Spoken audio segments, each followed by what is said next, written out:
Friends, welcome to legal literacy YouTube channel. Legal literacy YouTube channel में आपका स्वागत है। फ्रेंड्स, आज हम बात करेंगे, आप लोगों ने अगर न्यूज़ फॉलो किया होगा तो आप लोगों ने देख लिया होगा कि तुरंत ही अभी राज्यसभा और लोकसभा में एक बिल इंट्रोड्यूस किया गया है जो कि हमारा क्रिमिनल लॉ को पूरा का पूरा अमेंड कर देता है। अमेंड क्या, ख़त्म कर देता है। नए क्रिमिनल लॉज हमारे देश में इंट्रोड्यूस किए गए हैं। जैसे कि पहले हम लोग पढ़ा करते थे IPC, CrPC and evidence act, Indian penal code, code of criminal procedure and Indian evidence act, जिसको कि कंप्लीटली रिमूव कर दिया गया है और नए एक्ट सामने आ गए हैं।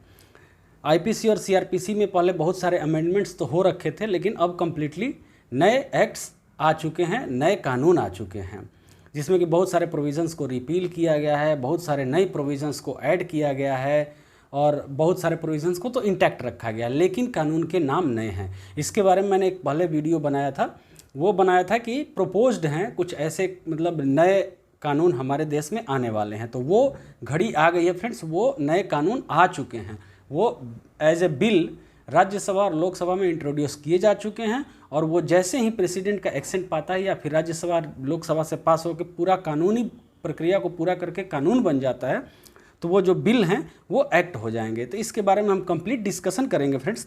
उसमें देखेंगे कि कौन कौन से प्रोविजंस को चेंज किया गया है, क्या क्या नए इंट्रोड्यूस किए गए हैं।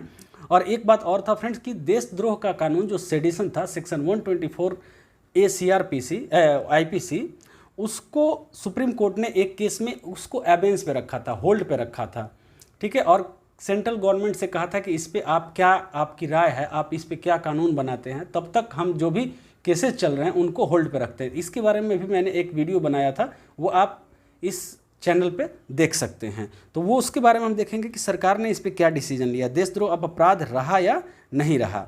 ओके, तो फ्रेंड्स ये इम्पॉर्टेंट किसके लिए है, कौन कौन ये देखें तो अच्छा रहेगा ये वीडियो। वैसे तो सबके लिए इम्पोर्टेंट है, कोई भी पर्सन जिसका इंटरेस्ट लॉ में हो वो इस वीडियो को देख सकता है। लॉ स्टूडेंट्स हैं तो काफ़ी अच्छा देख सकते हैं, अगर लॉयर्स हैं, एडवोकेट्स हैं, तो ये आपके लिए काफ़ी ज़रूरी है, क्योंकि अब पूरी तरह से जब कानून चेंज हो जाएंगे तो आप अपने कोर्ट्स में और अपने प्रोसीडिंग्स में, अपने लाइफ में हमेशा आप यूज़ करेंगे इसको।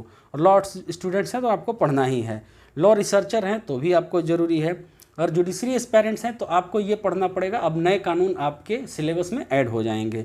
और कोई भी आदमी जिसका कि कोई भी लॉ का बैकग्राउंड नहीं, उसको भी जानना है, क्योंकि वो अगर जानेगा, लॉ का नॉलेज आपको होना चाहिए, ठीक है। तो शुरुआत करते हैं फ्रेंड्स इस वीडियो को। तो वीडियो का शुरुआत करते हैं, सबसे पहले हम देखते हैं कि क्या क्या चेंजेस किए गए हैं, ठीक है, कौन कौन से कानून ख़त्म किए गए हैं।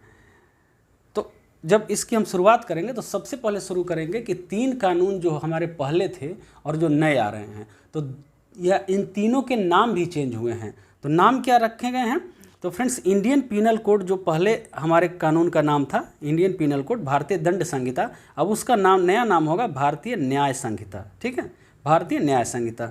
और कोड ऑफ क्रिमिनल प्रोसीजर जो था, कोड ऑफ क्रिमिनल प्रोसीजर मतलब दंड प्रक्रिया संहिता, उसका नाम होगा भारतीय नागरिक सुरक्षा संहिता। ओके, और जो इंडियन एविडेंस एक्ट था वो भारतीय साक्ष्य बिल 2023 के रूप में पेश किया गया है, जो कि बाद में एक्ट बन जाएगा, तो ये हो जाएगा भारतीय साक्ष्य एक्ट, ठीक है। आगे आते हैं और मेन चीज़ अभी हम ये देखते हैं कि चेंजेस ओवरव्यू क्या है, चेंजेस के कितने कितने प्रोविजंस को चेंज किया गया है। तो सबसे पहले तो नया नाम हमने देख लिया कि भारतीय न्याय संहिता है 2023। फ्रेंड्स ये वीडियो आपके लिए काफ़ी इंपॉर्टेंट होना है, आप पूरा वीडियो देखना, पूरे वीडियो देखोगे तो आपको काफ़ी नॉलेज मिलेगा। और ये मेरा दावा तो नहीं कहूँगा, लेकिन मेरा बिलीफ है कि इससे एक मतलब इससे आप डिटेल्ड वीडियो इस आपको यूट्यूब पे अभी फ़िलहाल में नहीं मिलेगी, ठीक है। इसमें क्या हुआ कि 22 प्रोविजंस को आईपीसी के रिपील किया गया, रिपील किया गया मतलब ख़त्म किया गया। 22 ऐसे प्रोविजंस थे आईपीसी में जिसको कि सरकार ने देखा, सोचा कि इनको नहीं होना चाहिए इसमें, तो उसको रिपील कर दिया गया। 175 एग्जिस्टिंग प्रोविजंस को चेंज किया गया है, मतलब रखा गया है, ठीक है। प्रोपोज एग्जिस्टिंग प्रोविजंस को इसमें रखा गया है और 8 नए प्रोविजंस को क्या किया गया है, 8 नए प्रोविजंस को नया इंट्रोड्यूस किया गया है। टोटल सेक्शन फ्रेंड्स इसमें हो जाते हैं 368 प्रोविजंस, पहले कितने थे आईपीसी में पूरे सेक्शन? पहले पूरे थे 511 सेक्शंस, ठीक है, 511 सेक्शंस पहले थे, अब हो गए हैं 368 सेक्शन। आगे आते हैं,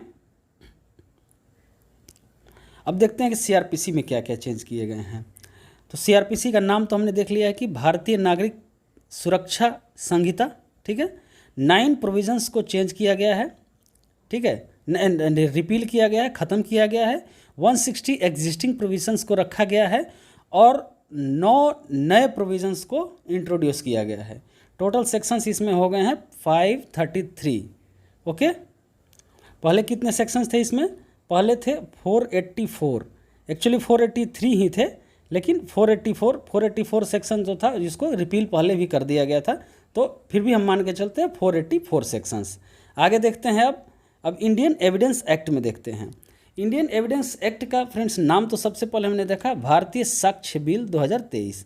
इसमें 5 प्रोविजंस को रिपील किया गया है, 23 एग्जिस्टिंग प्रोविजंस को रखा गया है, मतलब चेंज किया गया है, और एक नया प्रोविज़न इंट्रोड्यूस किया गया है। इसमें टोटल 170 प्रोविजंस हो गए। इसके पहले इसमें थे 167 सेक्शंस। ओके, आगे आते हैं। अब फ्रेंड्स इसमें थोड़ा सा हम देख लेते हैं कि जो इम्पॉर्टेंट चेंजेस क्या किए गए हैं, क्रिमिनल लॉ में इम्पॉर्टेंट चेंजेस क्या किए गए हैं। इम्पॉर्टेंट चेंजेस काफ़ी अच्छे अच्छे किए गए हैं, जो कि आपको भी सुन के लगेगा कि हाँ ये चेंजेस होने चाहिए थे, ये काफ़ी दिनों से प्रपोज्ड थे। सबसे पहले तो फ्रेंड्स न्यूज़ में आप लोगों ने हमेशा से देखा होगा कि मॉब लिंचिंग, ठीक है, मॉब लिंचिंग क्या है? तो मॉब लिंचिंग को एक सेपरेट प्रोविज़न दिया गया है। पहले मॉब लिंचिंग का कोई कॉन्सेप्ट हमारे कानून में नहीं था, आईपीसी में नहीं था। उसको एज ए 302 और ये सब में मर्डर वगैरह में ट्रीट किया जाता था, उसके लिए अलग से ट्रायल जो भी होता होगा, लेकिन अलग से मॉब लिंचिंग का कोई कानून नहीं था। तो मॉब लिंचिंग को अलग से डिफाइन किया गया है, उसके लिए अलग प्रोविज़न बनाया गया है, जो कि आपको 7 साल मिनिमम पनिशमेंट से लेके और डेथ पेनाल्टी तक जाता है। किस तरह से उसका किस तरह का वो मॉब लिंचिंग है, क्या आपका रोल है, सारा चीज़ देखते हुए फ्रेंड्स एक चीज़ और आपको इंट्रोड्यूस किया गया है, काफ़ी अच्छा प्रोविज़न है ये, जो x party trial and conviction of fugitives है। फ्यूजिटिव्स मतलब जो हमारे देश को छोड़ के भाग गए हैं। अगर देश को छोड़ के भाग गए हैं और उन्होंने कोई अपराध किया है तो उनका ट्रायल पहले नहीं हो पाता था, क्योंकि जो होता था कि राइट टू बी हर्ड जो हमारे यहाँ था सिद्धांत, उसकी वजह से नहीं हो पाता था, क्योंकि उनको सुना नहीं गया, इसलिए उनको पनिशमेंट, उनको कन्विक्शन नहीं किया जा सकता था। लेकिन अब क्या है कि अगर आप फ्यूजिटिव हैं, भागे हुए हैं, जैसे दाऊद इब्राहिम को ले लो या फिर कोई भी नीरव मोदी, माल्या, जो भी लोग हैं, तो इनका एक्स पार्टी ट्रायल भी हो सकता है और कन्विक्शन भी हो सकता है। इनको बिना सुने एक्स पार्टी ट्रायल होगा, कन्विक्शन होगा, और बाद में आप अपील कर सकते हैं। वो अपील करने के लिए उनको वापस इंडिया आना पड़ेगा। ये काफ़ी अच्छा हुआ है। एक फ्रेंड्स एक चीज़ और इसमें बहुत अच्छी चीज़ जोड़ी गई है। आपने कई बार सुना होगा 0 FIR, ठीक है। 0 FIR पहले होता था। 0 FIR का CRPC में कहीं प्रोविज़न नहीं दिया गया था, ठीक है। 0 FIR का कहीं फॉर्मल प्रोविज़न नहीं था कि 0 FIR कैसे होगा, क्या होगा। 0 FIR का एक कॉन्सेप्ट था, 0 FIR लोग करते थे। 0 FIR का मतलब पहले मैं समझा देता हूँ फ्रेंड्स। 0 FIR क्या होता है? 0 FIR होता है कि अगर आपके साथ कोई ऑफेंस हुआ, आपके साथ कोई क्राइम हुआ और आप अपने थाने में आप नहीं पहुंच सकते हैं, आप कहीं और हैं, या फिर क्राइम हुआ और कहीं और चले गए, तो आप एक FIR, जैसे जुरिस्डिक्शन नहीं है उस थाने का, उसमें भी आप दे सकते हैं। उसको 0 FIR कहा जाता है। और वो जो FIR है, वो थाना जो है, वो आपका कंसर्न पुलिस स्टेशन जो है, जहाँ का जुरिस्डिक्शन बनता है, वहाँ पे उस FIR को सेंड करेगा। तो एक फॉर्मल प्रोविज़न CRPC में, CRPC नहीं, मतलब ये जो नागरिक सुरक्षा संहिता है, उसमें एक फॉर्मल प्रोविज़न दे दिया गया 0 FIR को लेके, ठीक है। और एक और चीज़ कहा गया कि 0 FIR अगर आप करते हैं तो 15 दिन के भीतर, 15 दिन के रजिस्ट्रेशन के भीतर, वो पुलिस स्टेशन जिसमें आपने 0 FIR किया है, वो 0 FIR को सेंड करेगा कहाँ पे? कंसर्न पुलिस स्टेशन में। आगे आते हैं। इसका सबसे बेस्ट एग्जांपल है, जैसे कोई अगर किसी के साथ सेक्सुअल क्राइम होता है, वो FIR अपने थाने में नहीं कर पाती है, कहीं और चली जाती है लड़की, और वो 0 FIR करना चाहती है तो ये कर सकती है। फिर आगे आते हैं, आगे क्या है, एक फ्रेंड्स एक प्रोविज़न होता था जैसे कि सिविल सर्वेंट या पुलिस ऑफिसर्स को अगर प्रोसिक्यूट करना है, उन पे केस करना है, उन पे एफआईआर करना है, उनके डिरेक्शन ऑफ ड्यूटी और उनके जो मतलब अपने ड्यूटी से ड्यूटी नहीं करने को लेकर, तो उसके लिए एक सैंक्शन लेना होता था स्टेट गवर्नमेंट से, या फिर सेंट्रल गवर्नमेंट का एम्प्लॉय है तो सेंट्रल गवर्नमेंट से। तो सैंक्शन तो अभी भी है, लेकिन सैंक्शन लेना होता था तो सैंक्शन के लिए जब भेजा जाता था लेटर, तो स्टेट गवर्नमेंट या सेंट्रल गवर्नमेंट कई दिनों तक उस लेटर को लटकाए रखती थी और सैंक्शन नहीं देती थी।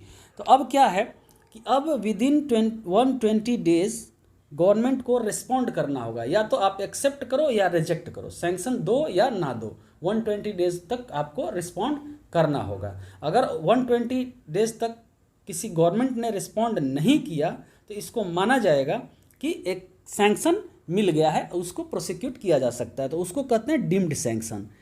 ये 120 डेज का जो प्रोविज़न लाया है ये इसमें ऐड किया गया है।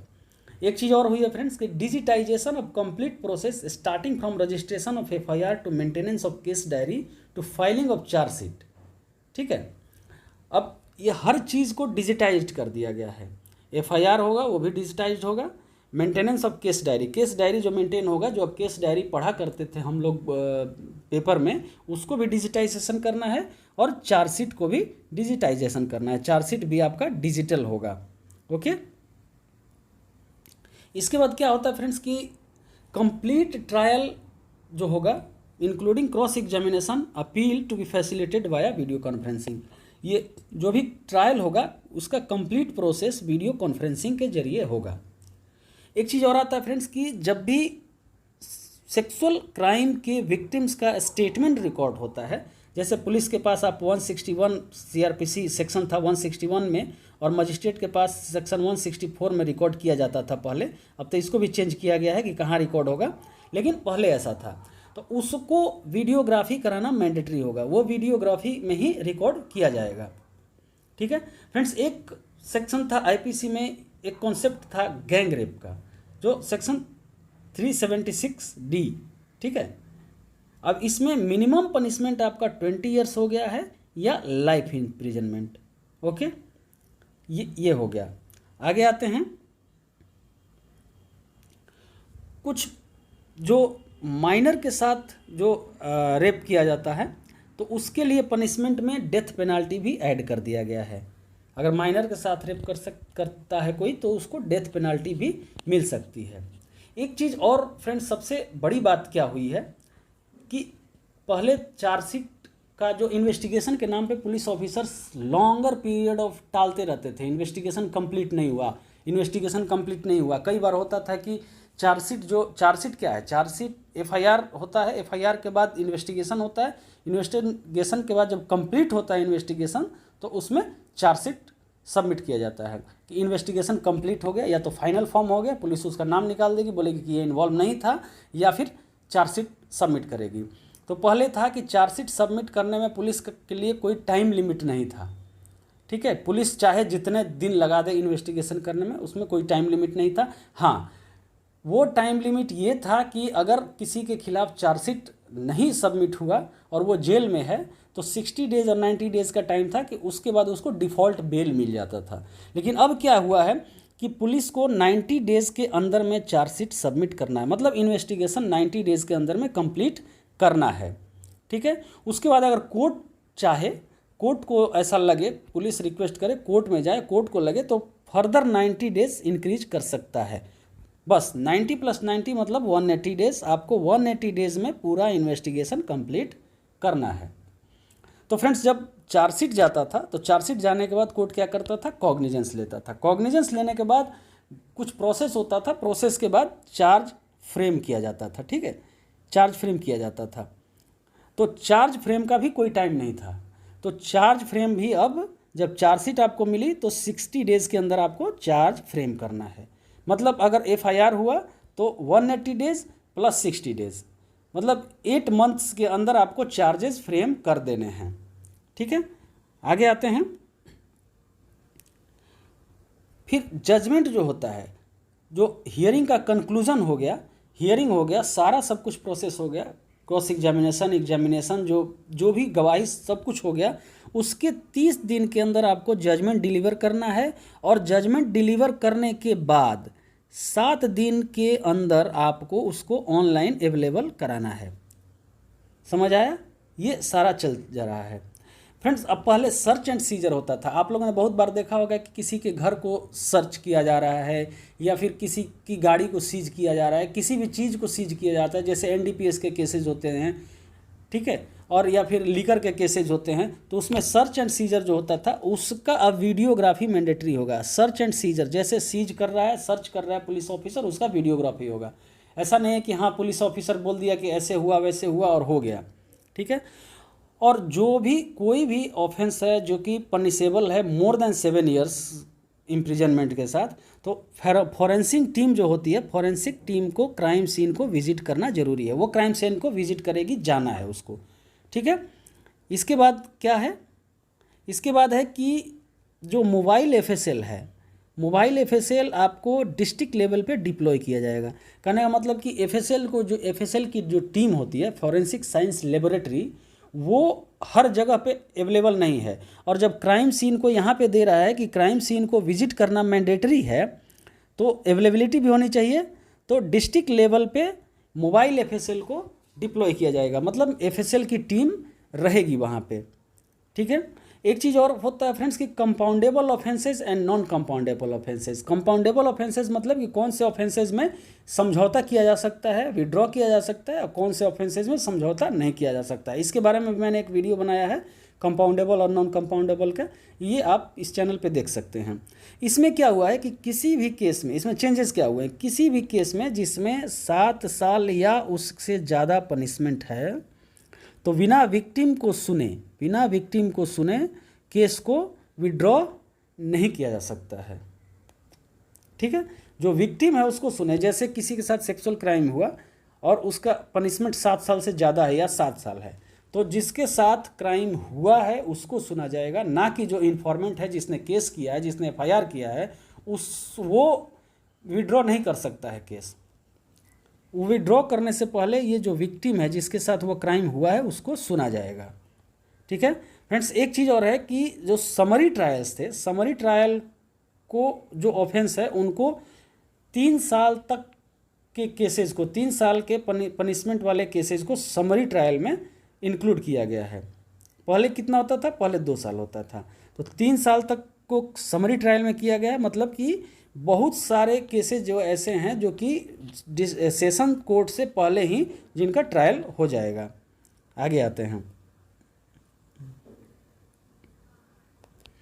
फिर यहाँ पे ऑर्गेनाइज्ड क्राइम एक होता है फ्रेंड्स। ऑर्गेनाइज्ड क्राइम का मतलब कि कोई सोच समझ के और ऑर्गेनाइज तरीके से क्राइम करता है, उसके लिए सेपरेट प्रोविज़न किया गया है। जैसे आप मान लो मर्डर करते हो, एक मर्डर करते हो तो उसके लिए अलग प्रोविज़न है, और आपका ऑर्गेनाइज्ड तरीका है, जैसे आपका गैंग है और गैंग का होके आप पूरा ऑर्गेनाइज्ड तरीके से ये काम करते हो, या चोरी करते हो, या कुछ भी करते हो, उसके लिए अलग प्रोविज़न बनाया गया है।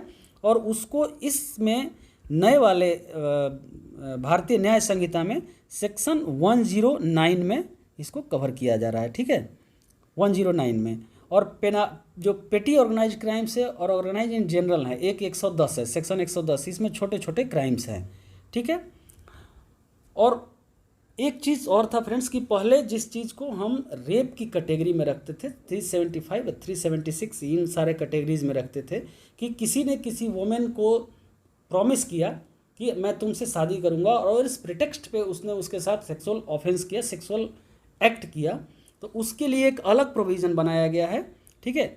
फॉल्स प्रिटेक्स्ट ऑफ मैरिज और जॉब के नाम पे अगर आप किसी के साथ करते हैं तो उसके लिए अलग प्रोविज़न बनाया गया। पहले की तरह नहीं है कि आप उसको रेप में इंक्लूड कर देते थे, ठीक है।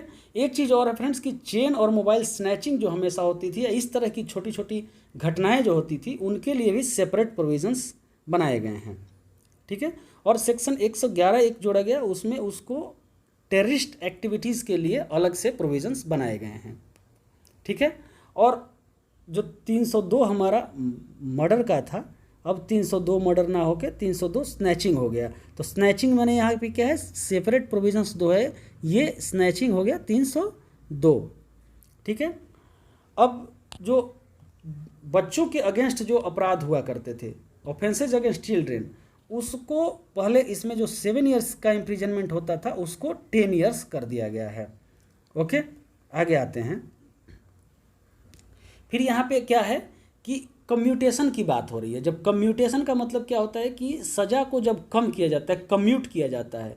आप सीआरपीसी में पहले पढ़ेंगे तो सीआरपीसी में प्रोविजंस दिया हुआ है कि किन किन तरीक़ों से सज़ा को कम किया जा सकता है। तो इसमें क्या किया गया है कि कम किया जा सकता है, मतलब कि अगर कोई डेथ पेनाल्टी जिसको मिली है उसका सज़ा ज़्यादा से ज़्यादा अगर कम किया जा सकता है तो लाइफ टर्म किया जा सकता है। ऐसा नहीं कि डेथ पेनाल्टी है तो उसको 7 साल में 5 साल में छोड़ दिया जाएगा या फिर किसी भी तरह ख़त्म कर दिया जाएगा। अगर लाइफ टर्म आपको मिली है तो उसको 7 ईयर्स किया जा सकता है, इससे कम नहीं किया जा सकता है। अगर 7 साल तक की सज़ा है, ठीक है, उसको 3 साल किया जा सकता है, इससे कम नहीं किया जा सकता। ये क्यों किया गया है? क्योंकि कुछ पॉलिटिकल एफ्लुएंट पर्सन्स होते हैं, उनके फेवर में कानून का कम्यूटिंग लॉ का मिसयूज होता है। ठीक है, एक चीज़ और है कि वीडियोग्राफी जो व्हीकल सर्च होता है और कोई भी ऑफेंस में इन्वॉल्वमेंट को दिखा के, ठीक है, व्हीकल सर्च होता है, वो उनका भी वीडियोग्राफी होगा। जैसे हमने सर्च एंड सीजर का पहले भी बात किया, वो वीडियोग्राफी होगा। और सर्टिफाइड कॉपी एक कोर्ट को दिया जाएगा, कोर्ट में सबमिट किया जाएगा, ठीक है, कि disposal of seized vehicles during pendency of trial. मतलब सीज्ड व्हीकल जो है उसका डिस्पोजल किया जा सके ट्रायल के दौरान भी। ऐसा नहीं कि ट्रायल जब तक चल रहा है तब तक सीज्ड व्हीकल को सीज ही रखा जाए। ओके, फिर आता है कि एक और, जैसे हम लोग पनिशमेंट पढ़ते हैं, पनिशमेंट में क्या होता है, एक रिफॉर्मेटिव पनिशमेंट होता है और प्यूनिटिव होता है। तो रिफॉर्मेटिव पनिशमेंट को भी इंट्रोड्यूस किया गया है। कुछ ऑफेंसेज ऐसे हैं, छोटे मोटे ऑफेंसेज, जैसे डिफेमेशन है। डिफेमेशन आपने देखा होगा, इसमें है आईपीसी में छोटी चोरियां हैं और सुसाइड अटेम्प्ट का है। इनके लिए कम्युनिटी सर्विस पनिशमेंट के रूप में ऐड किया गया है। ये आप करते हैं, ये करते हुए पाए जाते हैं तो आपको कम्युनिटी सर्विस भी पनिशमेंट के रूप में दिया जा सकता है। जैसे किसी अनाथालय में आप अपनी सेवा दो या फिर पेड़ लगाओ या फिर ऐसा आपने कई बार कई केसेज में सुना भी होगा, लेकिन ये पनिशमेंट में नहीं आता था। पहले पनिशमेंट हम लोग पढ़ा करते थे सेक्शन 53 आईपीसी, ठीक है, तो ये आप पढ़ेंगे तो इसमें पनिशमेंट में ये चीज़ नहीं आती थी। एक चीज़ और इंट्रोड्यूस किया गया है कि जो वोटर्स को आप ब्राइब करते हैं इलेक्शन के टाइम में, उसके लिए 1 साल का पनिशमेंट इंट्रोड्यूस किया गया है। अब यहाँ पे आता है फ्रेंड्स कि एक चीज़ और अगर हम देखते हैं कि हमने सबसे पहले बात की कि सेडिशन लॉ का क्या हुआ, देशद्रोह का कानून क्या ख़त्म कर दिया गया सुप्रीम कोर्ट के निर्देश पे। तो इसके लिए क्या किया गया, पहले होता था कि सेक्शन 124A जो सेडिशन का कानून था, ओके, सेडिशन का कानून में 3 ईयर्स तक का पनिशमेंट था या लाइफ इम्प्रिजनमेंट तक था, ठीक है, तो उसको ख़त्म कर दिया गया है। इस नए कानून में उसको ख़त्म कर दिया गया है, लेकिन सेम उसी तरह का एक उससे भी हार्श आ गया है, मतलब हार्श क्या, उसी तरह का एक कानून आया है, वो है सेक्शन 150। नए वाले भारतीय न्याय संहिता में सेक्शन 150 जो है वो क्रिमिनलाइज करता है। उसमें लिखता है कि acts that endanger the sovereignty, unity and integrity of India. इसमें मैक्सिमम पनिशमेंट आपको 7 ईयर्स का होगा। तो ये जो है सेडिशन के कानून को ख़त्म नहीं किया है, बस चेंज कर दिया गया है। ठीक है फ्रेंड्स, तो ये पूरा कंप्लीट नहीं था, मतलब कंप्लीट वीडियो नहीं है कि क्या क्या चेंजेस हुए हैं। कंप्लीट वीडियो के लिए आपको जब नए बिल आएंगे, ड्राफ्ट आएगा, ड्राफ्ट तो आ गया है, आप देख सकते हैं ड्राफ्ट बिल का, कहीं भी आपको मिल जाएगा। और अगर आप ड्राफ्ट पूरा चाहते हैं तो मैं अपने टेलीग्राम चैनल पे दे दूंगा, वहाँ से आप ले सकते हैं। ठीक है, तो ये कंप्लीट चेंज नहीं, लेकिन ये ओवरव्यू है, मेन चेंजेस ये हैं। और बाकी सारे जो हैं वो तो अलग हैं कि सेक्शंस बदल गए। जैसे 154 सेक्शन 154 सीआरपीसी में पहले एफआईआर हुआ करता था, वो एफआईआर तो है लेकिन वो किसी और सेक्शन में चला गया है, कोई और सेक्शन उसके लिए हो गया है। ठीक है, तो ये कंप्लीट वीडियो था। ये वीडियो आपको कैसा लगा आप ये बताना, और इस चैनल को फॉलो करते रहें ताकि आपको इस तरह की वीडियोस मिलती रहे। बहुत बहुत धन्यवाद।